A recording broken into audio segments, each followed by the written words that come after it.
Before we get into how this Niners offense is going to look, I just want to talk about Kyle real quick. He does so many things really well.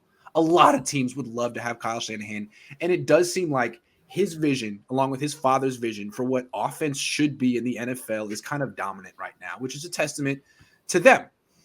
That being said, this guy's got a losing record. He's entering year 6, 3 games under 500. And he's got some weaknesses. In your opinion, what is his biggest weakness? What's the biggest thing holding him back? Impatience. There's no doubt. He's one of the most impatient coaches when it comes to play calling. If the game gets out of hand, he loses patience. He gets away from the run game too quick, I think. And then also, I think some of the usage stuff is really questionable. You know, the best player in the Super Bowl from an offensive perspective in the first half was Deebo Samuel. He got 2 touches in the second half. Yeah. And then in this Rams game, he didn't touch the ball in the final 13 minutes of the game. Yeah. So how he doles out the usage, and I think is questionable. And I think he lacks patience at times when he just wants to abandon the run and let's go up top. And it's like, sometimes it works, but we're going to find out. He's going to have to show some more patience with Trey this year. I like it. Those are 2 good ones. I have 2 other ones. So this is going to be a list of Kyle Shanahan's weaknesses. This is constructive, though. To me, he's not a leader. He is not a leader. Now, hell of a play caller, but he doesn't even want to lead. I think he wants to be everyone's friend. He wants to be Kyle. He doesn't want to be Coach Shanahan. He just wants to be cool with them. He doesn't really want to make high-level decisions. He lets big decisions sort of linger. And I think the other edge of the sword is he allows players to be leaders. He allows Deebo to be the leader, or Jimmy. I mean, there's a leadership vacuum there, and Jimmy took it. Jimmy ran with it, and that's a big reason why they're having trouble getting rid of Jimmy, because the whole team looks at him as the leader. I just don't think they look at Kyle they look at him as a lot of things. He's an asset. He's a genius. He's Kyle. He's not a leader, in my opinion. It's interesting. I think there's something to that, because, I mean, he's an outstanding play caller, and he's a great play sequencer, and he's a ruthless play caller. Mm-hmm. But he doesn't seem – and he seems like an easygoing, likable guy. But I think he doesn't want to play the heavy sometimes with his guys. I mean, he could have pushed back on the roster last year and said, hey, you know what? I don't care if you don't like the way I'm using both quarterbacks. I'm the big here. You know what I mean? I think he's way more, let's get along. Let's try to get along. Yeah, we're family. I don't want to strong arm anyone. One of my biggest assets is how tight knit we are and how much players like me. I'm a player's coach. Fine. You don't really want to be a leader. It's not in his nature, but he empowers players to be leaders, and that's a good thing. I think the real problem with Kyle is that he chokes. I'm sorry. He's done it 3 times. In the 3 biggest moments of his life, he choked in Atlanta. He choked in the Super Bowl here. He choked at the NFC Championship game. Like and you mentioned it, like usage of where is your star? Why can't you get the ball to Deebo with a lead in the game on the line? The season on the line. Yeah, I'd have to say that 3 times is a trend.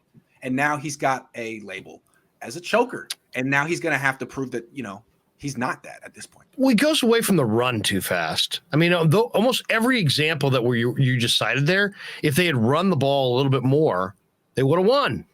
Correct.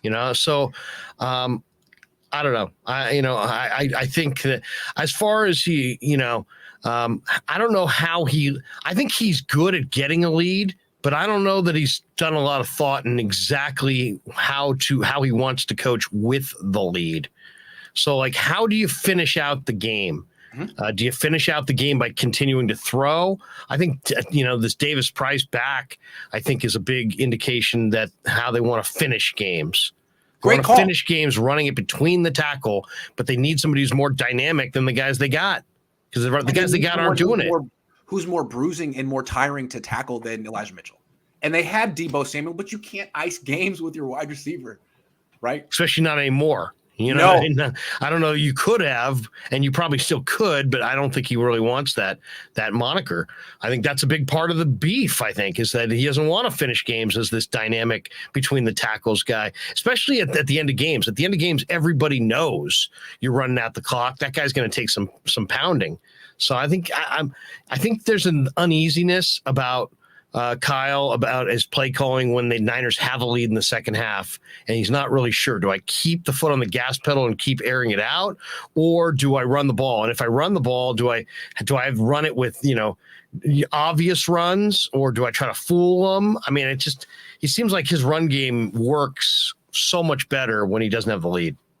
Here's the it works better early in the game. It works better when you don't know it's coming, because Kyle and his dad's traditional run game is straight up finesse, outside zone. It's not down blocking. It's not moving people. It's just reaching and running. It's like a conga line. It's not pushing people. And so, like, if it's 1st and 10, the game's tight. Yeah, it could be play action. It could be a run. I mean, you can get some big plays, but once you're up 10 in the fourth quarter and they know that you got to run the ball, you can shut that down pretty quickly. And I think think about it, Grant. When they know when play action is not a major factor, and when would that be? When you're up big or down big? Yes.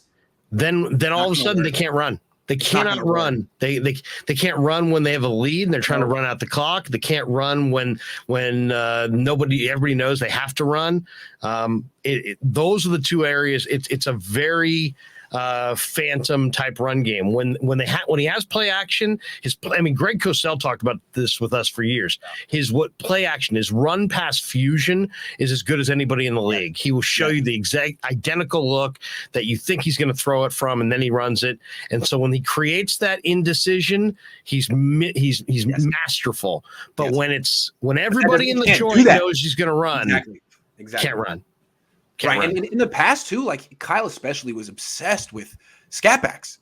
He would have a committee of running backs. They're all 200 pounds, and they're all speed guys.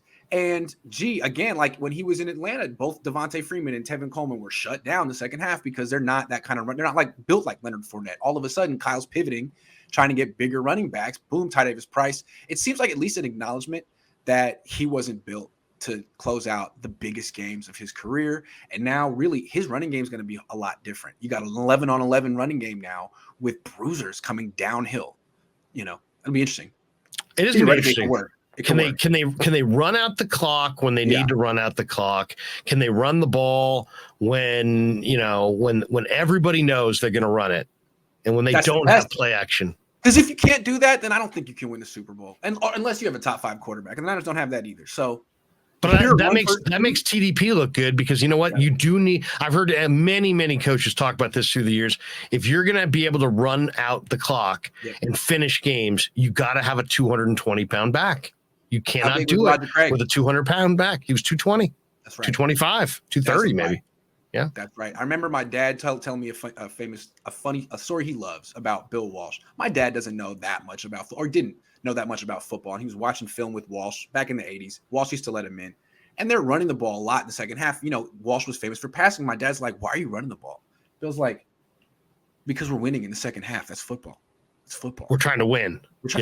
That's how you win. That's how you set up the run with the pass. That's how he did anyway. It's football, and if you don't have that running back to win the and last year in Jacksonville, they were up big, but they were up big in Detroit earlier in the season. Let it go. In Jacksonville, Kyle was nervous about it. So who did he hand off to up 21 in the third, fourth quarter? Debo. Can't do that anymore. That's unfair. Yeah, it's just not gonna work anymore. No. It will work if you did it. It's just not gonna work as far as the relationship. Right, and it's not a smart one. You can't use your best player, wide receiver, to ice games up big. No, that's Ty Davis Price's role. Ty, go take another, shot. Go take another tackle.